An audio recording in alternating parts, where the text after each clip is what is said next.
On the foreboding edge of the inhospitable Mahacht Plateau shines the pale white Myok star, circled by two habitable, but rather unpleasant planets, Shalak and Reptilian.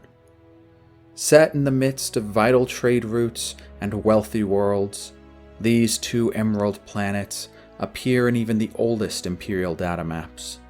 Reptilian especially was prized by the Lazaks, being the prime source of menroot for the entire empire. A delicacy throughout the galaxy, menroot grows abundantly on the edges of the measureless swamps that cover Reptilian's surface. Thus, for as long as records last, Imperial-owned farms operated on Reptilian, leading up to the reign of Emperor Munhan Las Edu. Under his rule, the Lazaks began to rapidly expand operations across Reptilian, pushing deeper and deeper into the continent-sized Fiani swamps that cover the planet's surface. It was then that the farming operations, which had operated peacefully up until that point, began to meet fierce, unseen resistance. Machinery was sabotaged, laborers vanished, isolated colonies were massacred, work ground to a halt. In response, the Lazaks sent in military garrisons with orders to investigate and ensure a steady supply of menroot. And so all along the musky and odorous shores of the Fiani swamps, Imperial military outposts were established, and peace came to Reptilian once more. But this was short-lived. Before long, bloody night raids began once more, with increased ferocity and casualties. The Lazaks' farming effort all but ceased, and even the military installations began to suffer. Before long, the Reptilian garrison had to be reinforced, with Lazaks' conscripts arriving in droves to help battle the unseen menace. But with increased eyes, the invisible threat was soon discovered.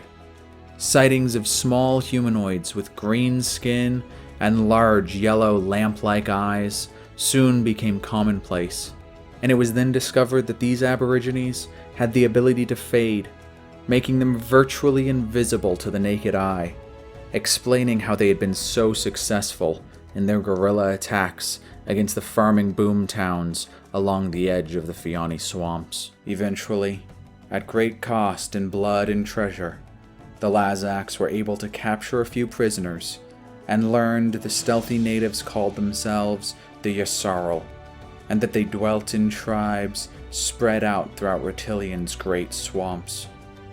It also became clear that while a primitive race, the Usarol were fierce, intelligent, and relentless in their intent to stop the invasive farming of their native swamplands. The Lazaks, benevolent though they were not about to let the wishes of an aboriginal race of swamp dwellers decide their policy. Eager to renew the supply of their beloved menroot, Imperial leadership sent the 21st Expeditionary Division to suppress the Yssaril uprising, allowing for the resumption of the increased farming mandate. It was grueling and sanguinary work. Fiani swamps became killing fields, as much for the Lazak soldiers as for the Yssaril. During these bloody years, thousands of tribesmen were captured and shipped to governments and buyers across the galaxy, both for zoological study and for hunting leisure. Respite from the Reptilian wars only arrived through the deployment of the Lazak's armored divisions, who the Yssaril found extremely difficult to overcome with their primitive weaponry. But even this relative peace did not last. Although farming did resume, the Lazak's military divisions deployed on Reptilian never completely suppressed the Yssaril tribes. As the small green natives adapted to the Lazak style of warfare, as they stole and learned to use Lazak's weapons, as they came to understand and replicate Imperial technology, the Fiani swamps soon became an embarrassing graveyard for Lazak's conscripts. This would continue until the Age of Dusk, when the great races, having studied captive tribesmen for generations, learned to utilize the potential of the intelligent Yssaril as spies and assassins for their covert operations. With political intrigue and deadly conspiracies now commonplace throughout the galaxy, Yssaril agents quickly became ubiquitous. All in positions of power across the Imperium soon learned to fear the small green spies and the quick knife of Yssaril assassins. As the dusk gripping the galaxy grew darker and use of Yssaril agents increased, so did the influence enjoyed by the tribesmen. By serving the other great races, the Yssaril learned many secrets, giving the tribes great sway in the politics of the Empire. And at the same time, the Yssaril were beginning to unite, establishing a pan-tribal government known as the Guild of Spies. The Guild was immediately accepted by most Yssaril throughout the Imperium, as they viewed it as a chance for the tribes to escape their history of slavery and experimentation.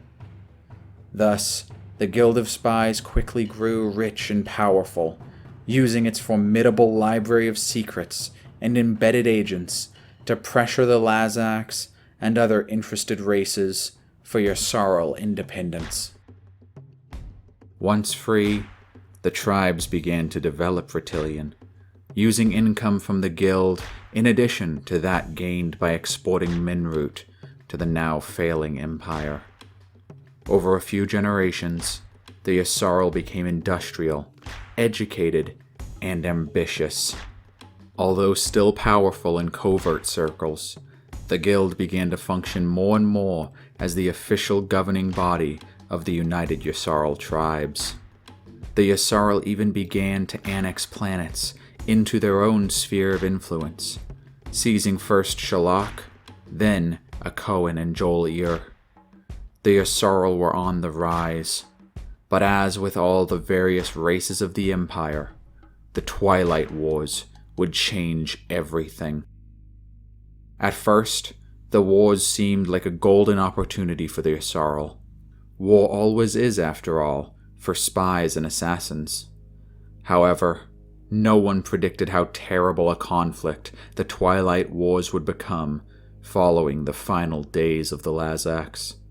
The Yssaril, their empire already small, soon faced military incursion by the Federation of Sol, Emirates of Hakan, and the newly formed Mintak coalition. Further, income began to dry up, as Minroot exports were embargoed by many of the great races, leaving the tribes destitute and broken. Only the Guild thrived through the conflict, until the end, when even it could not withstand the devastations of the Twilight Wars. As the galaxy rested, in the wake of the Imperium's cataclysmic collapse, the Yssaril busied themselves to improve their own civilization. Utilizing their innate racial abilities, the Yssaril developed advanced cloaking technologies. They began to build great cities throughout the Fiani swamps, including the hidden capital city of Ureka, the location of which is only known to the Yssaril. The tribes worked to tame the wildernesses of Shalak, even creating a great orbital trade station high above the verdant world. The proud, fierce Yssaril were now slowly starting to look beyond their borders, having long forgotten the horrors of the Twilight Wars. The Guild of Spies now leads a powerful civilization of an intelligent, determined, and ambitious people, a people whose history has left them with little love for the other great races. Hidden in the planetary shadow of Shalak, and kept secret from the rest of the galaxy by the covert means at which the Yssaril excel, a great invasion fleet is being built.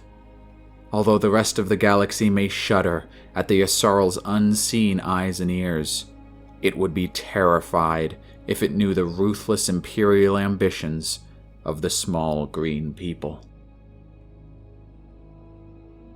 Oh, and before you go, don't forget, leave a comment on this video, or any video posted this month, and you'll be entered to win a copy of Twilight Imperium. All the details can be found in the video description. May the best man win. Cheers!